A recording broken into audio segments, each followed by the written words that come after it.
Hello guys. So ayan mga guys, oh, tingnan yung ginagawa ko guys. Lapit mo dito. Tingnan mo yung tubig namin guys. Ayan siya guys. Talagang ang labo, 'di ba? Oh, 'yun ang aming tubig guys. Tapos ito yung paraan para maglinaw guys, tingnan niyo. Lalagyan ko yan siya ng tawas guys, yung aming tubig. Isang ganito lang, isang drum.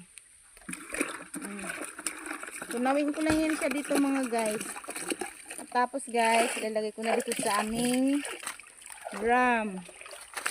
May konti mga 15 minutes guys. Papakita ko sa inyo, malinaw na talaga ito siya. Para na siyang mineral. Ayan na aming balon guys. Tingnan nyo guys. Oh. Diba? Ayan yun siya guys. Oh. Lubog talaga mga guys. Oh. Ayan na siya guys. Tingnan nyo guys. Oh. Diba? Saglit lang yan siya guys. Linaw na. Oh. Linaw na, diba? Naligo lang ako saglit guys. Yan guys, oh. Linaw na, linaw. Oh.